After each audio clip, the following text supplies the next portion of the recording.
मेरे प्रिय बच्चे, मुझे पता है कि तुम्हारा दिमाग जरूरत से ज्यादा बातें सोच रहा है। तुम मानसिक रूप से बहुत ज्यादा थका हुआ महसूस कर रहे हो। वास्तव में खुद को बंधा हुआ महसूस कर रहे हो। सांसें सूख रही है। तुम्हारा दिमाग अस्थिर हो रहा है, बार बार सोचने को मजबूर हो रहा है कि क्या करना चाहिए और कैसे किया जाना चाहिए। सही जवाब नजर नहीं आ रहा, किंतु आज यह संदेश यूं ही प्राप्त होने वाला कोई साधारण संदेश मात्र नहीं है। यह दिव्यता से भरा हुआ एक अलौकिक संदेश है जो तुम्हें प्राप्त हुआ है। तो यह निर्धारित हो जाता है कि तुम एक महत्वपूर्ण दिव्य आत्मा हो और तुम्हारा जीवन बदलाव की लकीर लिए हुए है। बदलाव तुम्हारे जीवन में एक महत्वपूर्ण स्थान रखता है। यह होने को है मेरे प्रिय। और इसलिए जब तुम्हें यह दिव्य संदेश, चमत्कारिक रूप से भरा हुआ संदेश प्राप्त हुआ है, तो इसे पूर्णतः सुनो। किसी भी परिस्थिति में इसे बीच में छोड़कर जाने की या अनदेखा करने की भूल ना करो। मेरे प्रिय, तुमने ध्यान दिया है कि तुम बार बार एक ही तरह के कल्पना, एक ही तरह के विचार को सोचते रहते हो। तुमने ध्यान दिया है कि तुम उसी उधेड़-बुन में निरंतर फंसे हुए हो। एक सटीक मार्ग तुम्हें नजर नहीं आ रहा, लेकिन इसके पीछे का कारण बड़ा ही सरल है। मेरे प्रिय, तुम जीवन से जो कुछ भी चाहते हो, प्रकृति से तुम्हारी जो कुछ भी मांग है, वह पूर्ण होती हुई तुम्हें दिखाई नहीं दे रही। इस वजह से तुम्हारा मन स्वतः ही दबाव महसूस कर रहा है। तुम्हारा मन स्वतः ही उलझा हुआ है। मेरे प्रिय बच्चे,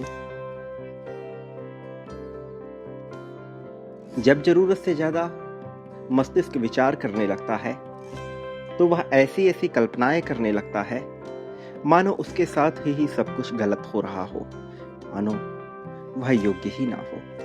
और जब ऐसे विचार मस्तिष्क को आते हैं, तो इन विचारों को प्रभावित करने वाले और भी दिलचस्प चीजें होने लगती हैं। आजकल मनुष्य जिन यंत्रों से घिरा हुआ है, जिस तरह के परिवेश में रहता है, नकारात्मकता अपना स्थान बहुत तेजी से ग्रहण करती है।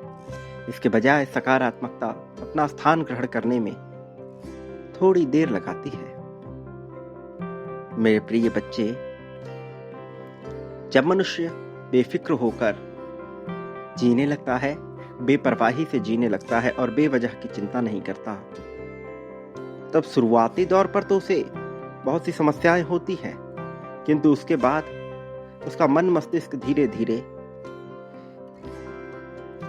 साधारण होने लगता है और परिस्थितियां उसे अपने पक्ष में आती हुई दिखाई देने लगती हैं। किंतु जब तक वह स्थिर रहता है, जब तक उसे सब कुछ स्पष्ट नजर नहीं आता, वह उलझा ही रहता है। और ऐसी उलझन में वह इतने गलत फैसले लेता है जिसकी कोई सीमा नहीं है। मनुष्य जरूरत से ज्यादा सोचता है। वास्तव में हद से ज्यादा सोचना, ओवर थिंकिंग करता रहता है। उसे ऐसा लगता है कि सुबह उठते ही उसका दिमाग तो खाली था, लेकिन धीरे धीरे कल की चिंता, कल की परेशानियां वापस से उसके दिमाग में आने लगती हैं, और जैसे उसके दिमाग पर किसी ने बोझ डाल दिया हो, धीरे धीरे उसकी यही ओवर थिंकिंग करने की समस्या उसे खाने लगती है। वह कल्पना में ही ऐसी ऐसी परिस्थितियां रच लेता है जो अभी वास्तविक रूप से घटित नहीं हुई, किंतु उसका शातिर दिमाग उसे रोकता है और बार बार ऐसी चीजें सोचने पर मजबूर करता है जिससे वह और भी ज्यादा परेशान हो। फिर आकर्षण के नियम के फलस्वरूप परिस्थितियां ऐसी उत्पन्न होने लगती हैं कि वह और भी ज्यादा उसमें उलझ जाता है। मेरे प्रिय, जो चीजें भी घटी ही नहीं है, उसका पहले से विचार करके क्या फायदा? और क्या जीवन इतना लंबा है कि बार बार तुम विचार ही करते रहो? क्या दिन प्रतिदिन वही नैतिक क्रियाएं करके, उसी तरह की नित्य क्रियाएं करके, दैनिक क्रियाएं करके तुम्हें लगता है कि तुम जीवन को जी रहे हो? यह जीवन अपने आप में पूर्ण होता है।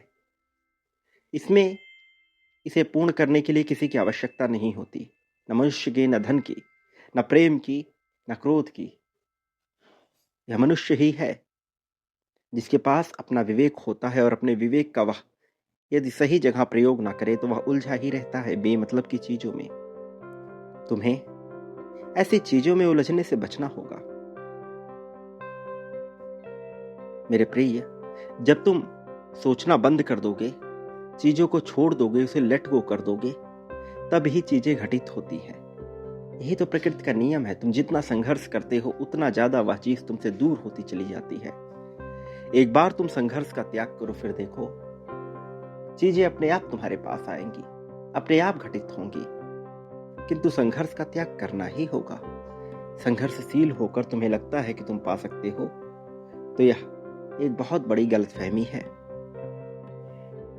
ओवरथिंकिंग उस हत्यारे की तरह है जो तुम्हें भीतर से ही मार रही है और जिसका तुम्हें ज्ञान ही नहीं हो रहा। वास्तव में यह एक परजीवी है, एक पैरासाइट है जो भीतर ही तुम्हें खा रहा है और तुम जान ही नहीं पाते। मेरे प्रिय, ये ओवरथिंकिंग ही है जो तुम्हें तुम्हारी राह से भटकाती है, डिस्ट्रैक्शंस पैदा करती है और तुम उसी में उलझते चले जाते हो। तुम्हें लगता है कि तुम बहुत ध्यानपूर्वक सोचोगे, तुम्हें लगता है कि तुम साधारण जीवन जियोगे, किंतु ऐसा होता नहीं। यह बार बार तुम्हें भीतर से खाती रहती है। यह बार बार तुम्हारे भीतर आलोचनात्मक परिस्थितियां उत्पन्न करती है और इसकी वजह से तुम और भी ज्यादा बेचैन होते चले जाते हो, घबराते चले जाते हो। इसकी वजह से तुम्हें कोई भी सही राह नजर नहीं आती। इसकी वजह से न केवल तुम्हारा मन उलझता है, बल्कि तुम खत्म होते चले जाते हो। चाहे तुम्हारे पास कितने ही गुण क्यों ना हो, चाहे तुम कितने ही नैतिक रूप से सभ्य मनुष्य क्यों ना हो, फिर भी यह तुम्हें भीतर से खत्म कर देता है, एक परजीवी की तरह खोखला कर देता है। तुम किस बात की चिंता करते हो? यदि कोई कार्य नहीं हुआ तो तुम्हारा क्या चला जाएगा? बेवजह सोचते हो तो पूर्ण समर्पण दर्शाते नहीं हो। एक बार पूर्ण समर्पण दर्शा कर तो देखो, यह जीवन अपने आप सरल लगने लगेगा। एक बार पूर्ण समर्पण करके खुद को योग्य मानना प्रारंभ तो करो, फिर तुम पाओगे कि सब कुछ तुम्हारे अनुसार ही तो हो रहा है। फिर तुम पाओगे कि यहां ऐसा क्या है जो तुमसे छीना गया है। वास्तव में कुछ ऐसा है ही नहीं जो तुमसे छीना जा सकता है। मेरे प्रिय बच्चे, दूसरों को देखकर, उनसे तुलनाएं करके अपने आप को छोटा मानना, इससे कोई लाभ नहीं होता। दूसरों को क्या मिला, इससे उन्हें क्या लाभ होगा, इसके चक्कर में पड़ के यह सोचना कि तुम्हें बहुत सी चीजें नहीं मिली हैं, इसमें पछतावे के सिवा और कुछ हासिल नहीं होगा, क्योंकि वास्तव में कोई लाभ होता ही नहीं है। मनुष्य अपने से विपरीत व्यक्ति से प्रभावित हो जाता है।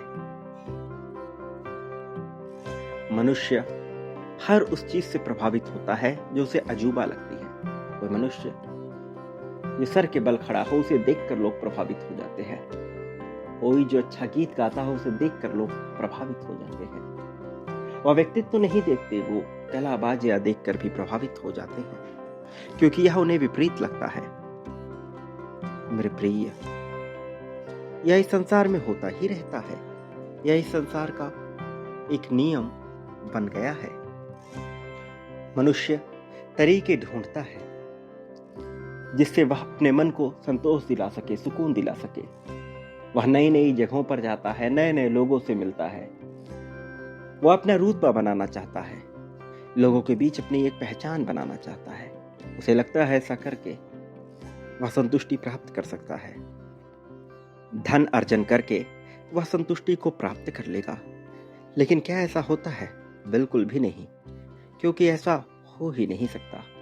मनुष्य को संतुष्टि केवल तभी मिल सकती है जब वह समर्पण दर्शा दे, जब वह मुक्त हो जाए। मुक्त होने का अर्थ होता है वह सारी चीजों को प्रकृति पर छोड़ दे।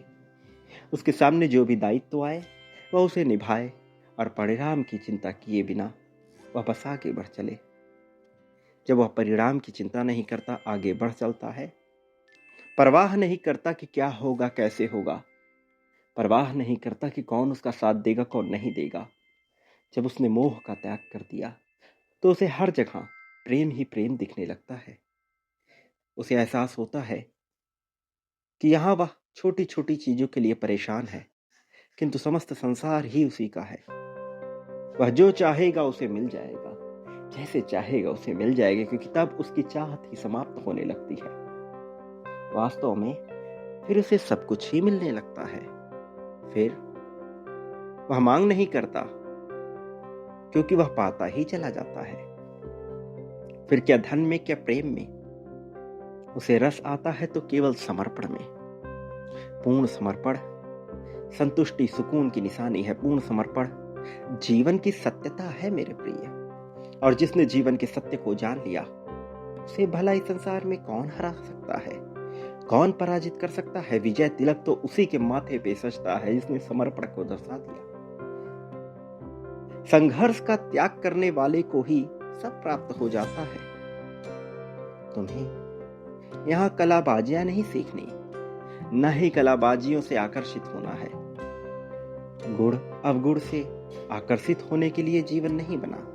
जीवन बना है सुकून और संतोष को प्राप्त करने के लिए। जीवन बना है उपभोग करने के लिए, आनंद से जीने के लिए। किंतु मनुष्य क्या आनंद से जीता है? नहीं, वह सदैव अहंकार के वशीभूत दबा हुआ रहता है और धीरे धीरे अपना सब कुछ त्यागता चला जाता है। किंतु यदि वह सब कुछ पहले ही त्याग दे और अहंकार को स्थान ही ना दे, फिर वह इतना कुछ पाने लगता है जिसकी उसने कभी भी कल्पना ना की होगी। मेरे प्रिय,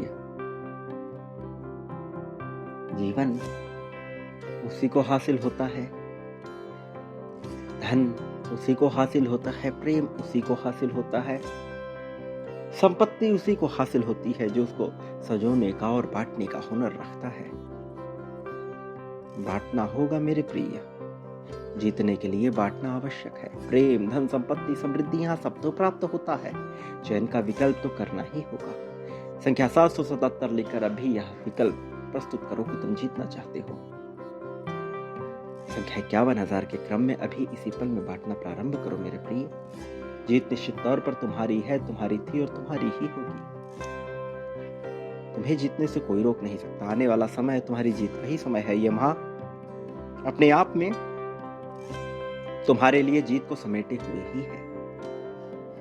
मैं तुम्हारे लिए ही हूं, मैं तुम्हारे लिए ही था। तुम्हारे समर्थन में, तुम्हारी सहायता में सदैव रहूंगा। मेरे आने वाले संदेशों की प्रतीक्षा करना, कभी मुझसे खुद को अलग न मानना। मैं अवश्य आऊंगा तुम्हारा मार्गदर्शन कर, तुम्हें जीत दिलाने, जीत की राह में तुम्हारी उंगली पकड़कर तुम्हें सर्वाधिक ऊंचाई तक ले जाने के लिए, खुशहाली दिलाने के लिए, संपत्ति समृद्धि दिलाने के लिए। बांटना प्रारंभ करो अभी। आभार व्यक्त करते हुए इसी पल से बांटो मेरे प्रिय। सदा सुखी रहो, उन्नति करो, तरक्की करो, तुम्हारा कल्याण होगा। वास्तविक अर्थों में तुम्हारी सच्ची, दिव्य, सुंदर, भव्य, आकर्षक प्रगति होगी।